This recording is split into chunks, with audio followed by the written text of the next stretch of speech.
अंबाला शहर में जलभराव की समस्या किसी से छुपी नहीं है, लेकिन पिछले कुछ वर्षों में स्थिति में काफी सुधार देखने को मिला है। यह सुधार पूर्व मंत्री असीम गोयल के निरंतर प्रयासों और उनकी दूरदर्शी सोच का परिणाम है। उन्होंने अंबाला को जलभराव की समस्या से पूरी तरह मुक्त कराने का संकल्प लिया है और इसी दिशा में कार्य लगातार जारी है। असीम गोयल के नेतृत्व में शहर के विभिन्न हिस्सों में जल निकासी व्यवस्था को सुदृढ़ बनाने और नए ड्रेनेज सिस्टम विकसित करने की दिशा में योजनाबद्ध तरीके से कदम उठाए जा रहे हैं। इसी क्रम में असीम गोयल के प्रतिनिधि रितेश गोयल ने नगर निगम के एक्सीएन, पब्लिक हेल्थ विभाग, नहरी विभाग और अन्य संबंधित विभागों के अधिकारियों के साथ शहर का विस्तृत दौरा किया। इस दौरान उन्होंने शहर के उन इलाकों का निरीक्षण किया जहां बरसात के दौरान जलभराव की समस्या बार बार सामने आती है।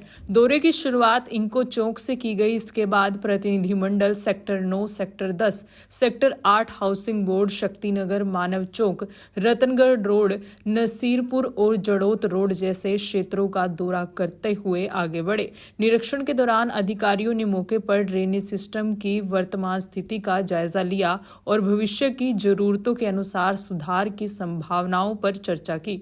कई स्थानों पर नए डिस्पोजल प्लांट लगाने और पानी निकासी के वैकल्पिक मार्ग विकसित करने के प्रस्तावों पर भी विचार विमर्श किया गया।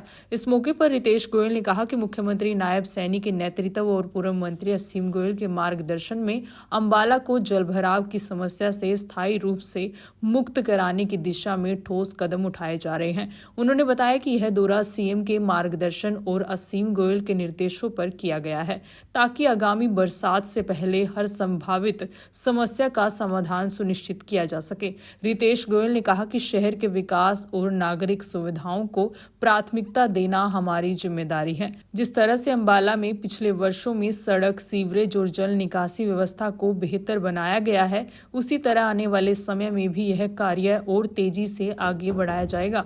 उन्होंने यह भी कहा कि अंबाला को जलभराव मुक्त बनाने का सपना अब दूर नहीं है, क्योंकि सरकार, प्रशासन और जनप्रतिनिधि मिलकर इस दिशा में एकजुट होकर कार्य कर रहे हैं। स्थानीय लोगों ने भी इस तरह की पहल की सराहना करते हुए कहा कि अगर इस तरह योजनाबद्ध और जमीनी स्तर पर कार्य होता रहा तो अंबाला जल्द ही जलभराव जैसी पुरानी समस्या से पूरी तरह निजात पा लेगा। हमने मुख्यमंत्री के निर्देश के अनुसार पांचों एक्शन, जिसमें action PWD, action irrigation, action public health और एक्शन नगर निगम और एक्शन हुड्डा, 5 एक्शनों के साथ पूरे शहर का एक दौरा रखा था, जिसमें शहर में जो पानी जगह जगह खड़ा था उसको निकालने के लिए क्या क्या नए डिस्पोजल और हम कहां पर बना सकते हैं। क्योंकि हमने जो 9 सेक्टर है उसके अंदर एक डिस्पोजल बनाया था पायलट प्रोजेक्ट के नाते, वो कामयाब हो गया है। उसी के तर्ज पर पूरे शहर में अलग अलग जगह डिस्पोजल्स बनने हैं। मुख्यमंत्री सीएम हमारे जो हैं नायब सैनी जी, उन्होंने और मंत्री असीम गोयल जी ने एक चर्चा की थी। तब उन्होंने कहा था कि आप लोग सर्वे कर लो और कहाँ कहाँ पर इसकी ज़रूरत है वो हमें बताएं। तो कल उसी संदर्भ में एक दौरा किया था, तो काफ़ी हद तक दौरा हो गया, लेकिन अभी ये नहाना हाउस वाला एरिया, हाशमी मोहल्ले वाला और अग्र सिंह चौक वाला एरिया पेंडिंग है, कपड़ा मार्केट वाला, वो 1-2 दिन में दोबारा से हम करेंगे। उसी के संदर्भ में आज जेई को बोला कि यहाँ की जो नालियाँ हैं इनका पानी भी नहीं निकलता, इसको भी टीपीएस के साथ जोड़ने का एक जो है प्रोजेक्ट बनाया जाए और शहर में अलग अलग जगह पे नए डिस्पोजल्स बनाकर अगले बारी कोशिश रहेगी कि मानसून में पानी बिल्कुल भी जो है वो ना भरा। अक्सर देखा गया है कि सरकारी विभागों के आपसी तालमेल की वजह से कई सरकारी योजनाएं अधर में लटक जाती हैं।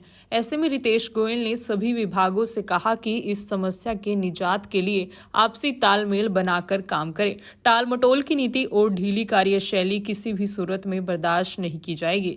अगर कोई अधिकारी कार्य को गंभीरता से नहीं लेगा तो उसकी जानकारी पूर्व मंत्री असीम गोयल के माध्यम से सरकार तक पहुँचाई जाएगी। जी, इसमें हमने जो नोडल अफसर बनाया है वो पब्लिक हेल्थ को बनाया, क्योंकि पानी से संबंधित निकासी का और जो नॉलेज उनको है वो शायद किसी और विभाग को नहीं है।